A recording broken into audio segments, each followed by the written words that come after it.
I'm Rena Fruchter, and my book is The Orchestra Murders, a Cynthia Masters mystery.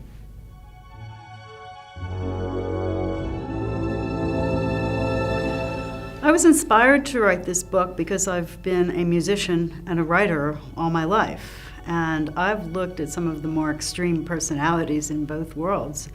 In the high-level world of classical music, I was always astonished at some of the characters and personalities you meet, and I've had characters developing in my head for years and years. And as a pianist, I've performed all over. I know London very well. I've lived here. I know Philadelphia very well. I grew up there and studied there, so I wanted to set this book in both cities, and that's exactly what I did.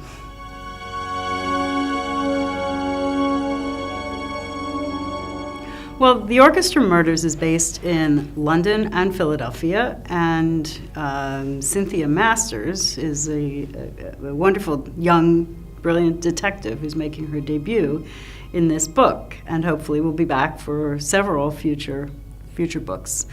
The book deals with the high-level, cutthroat world of music, and interestingly, people in the Philadelphia Symphony Orchestra, which is a slightly different name from the actual Philadelphia Orchestra, begin to disappear, and Cynthia Masters has to solve these crimes and figure out what on earth is going on. The conductor is Sir Gregory Langhorne, and he and his son Jonathan, who's a violinist, had become estranged because of something that had happened some years earlier in London.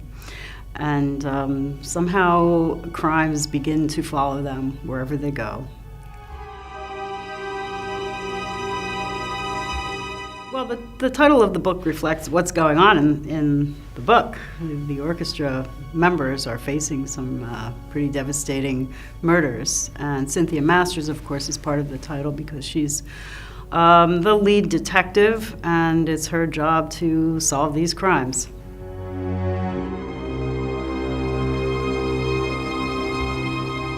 A lot of very interesting research for the book, everything from walking one of the routes in London that one of the characters walks to make sure it was accurate and all the streets were correct, and to get the feeling of what it was like to do that. And I also spoke with and met with detectives both in England and in Philadelphia, and one of them was extremely helpful in England, and he's an anonymous detective by choice.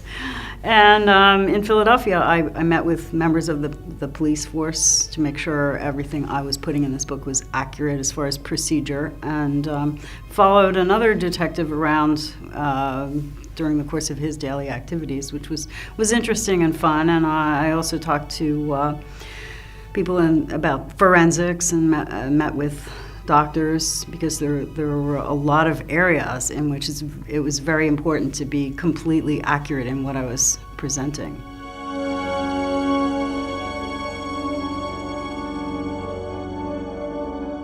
The central theme of the book surrounds the cutthroat, high-level world of classical music, and I would like my readers to take away a real understanding and knowledge of the characters in the book. It was important to me not to gloss over any of the characters, but to really develop them, even if they had only a minor role in the book. So in a sense, it's part novel, part murder mystery, because I think sometimes in a novel you have more of a chance to explore characters and their thinking in depth than you might in a fast-paced murder mystery. So I feel like I've combined elements of both, and I would like my readers to take that away with them.